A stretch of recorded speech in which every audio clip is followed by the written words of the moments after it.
എവിടെ പോണു? ജ്യൂസ് കുടിക്കാൻ. അങ്ങനെ എൻ്റെ അമ്മ പറഞ്ഞ പോലെ നമ്മൾ നൈറ്റായപ്പോൾ ജ്യൂസ് കുടിക്കാൻ വേണ്ടിയിട്ടാണ് ഇറങ്ങിയിട്ടുണ്ടായിരുന്നു കേട്ടോ. പിന്നെ എൻ്റെ അമ്മ വാഴ നോക്കി ആസ്വദിക്കുന്ന വിഷ്വലാണ് നിങ്ങൾ ഈ കാണുന്നത്. ആരെങ്കിലൊക്കെ ഉണ്ടാവും ഇങ്ങനെ. അങ്ങനെ ഞാനും ബാബി ഉമ്മയൊക്കെയൊക്കെ കൂടാണ് കേട്ടോ പോയിട്ടുണ്ടായിരുന്നത്. അവിടെ അടുത്തുള്ള എപ്പിക് ഫോർട്ടിന് എനിക്ക് പോകാമെന്നാണ് പ്ലാൻ ഇട്ടത്. പക്ഷേ അവിടെ പോയപ്പോൾ അതൊക്കെ അടച്ചിട്ടുണ്ടായിരുന്നു. കാരണം നൈറ്റ് ആയിട്ടുണ്ടായിരുന്നു. പിന്നെ അവിടെ അത്യാവശ്യം നല്ല തിരക്കും ഉണ്ടാവലുണ്ട്. അവിടെ നേരത്തെ അടച്ചു. പിന്നെ നമ്മൾ ഓറഞ്ച് പോയി നോക്കി അവിടെ അടച്ചപ്പോൾ നമ്മൾ നല്ല പ്ലാൻ മാറ്റി. എന്താണെന്ന് വെച്ചാൽ നല്ല തണുപ്പൊക്കെ ഉള്ള ഐസൊക്കെ കഴിച്ച് വരാമെന്ന് വെച്ചാൽ നമ്മൾ നേരെ പോയത് പെനിക്കാണ്. പിന്നെ ഇവനോട് ഹായൊക്കെ പറഞ്ഞാൽ നമ്മൾ നേരെ പെനിക്ക് കയറിയിട്ടുണ്ടായിരുന്നു. പിന്നെ അവിടെ തിരക്കുണ്ടായിരുന്നു. കുറച്ച് വെയിറ്റ് ചെയ്തിട്ട് നമ്മൾ ഓർഡർ ചെയ്തു.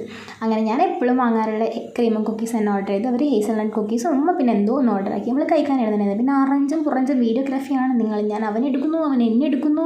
അങ്ങനെ ഞങ്ങൾ അങ്ങോട്ടും ഇങ്ങോട്ട് വീഡിയോ ഒക്കെ എടുത്ത് ഞാൻ ആസ്വദിച്ച് കഴിച്ചുകൊണ്ടിരിക്കുമ്പോൾ ഉണ്ടടാ എൻ്റെ അവൾക്ക് വേണം. എന്താണെന്ന് വെച്ചാൽ എൻ്റെ ഭാവി വാങ്ങിച്ചത് ഇഷ്ടപ്പെട്ടില്ല. അങ്ങനെ ഞങ്ങൾ പിന്നെ ഒന്നുകൂടെ അത് വാങ്ങിച്ച് നമ്മൾ അങ്ങോട്ടും ഇങ്ങോട്ടും കഴിച്ചുകൊണ്ടിരുന്നു. കാരണം നമ്മൾ പിന്നെ ഐസ്ക്രീം അങ്ങനെ കഴിച്ചൊക്കെ കഴിഞ്ഞ് ഇവരെ ലൂട്ടായി. ഇവൻ്റെ അവളെടുത്ത് അവളുടെ അടുത്ത് എന്നൊക്കെ പറഞ്ഞിട്ട് അങ്ങനെ അത്രയുള്ള എല്ലാവരും വീഡിയോ ഇഷ്ടപ്പെട്ടാൽ ലൈക്ക് ചെയ്യുക, ഷെയർ ചെയ്യുക, സപ്പോർട്ട് ചെയ്യുക. ബൈ.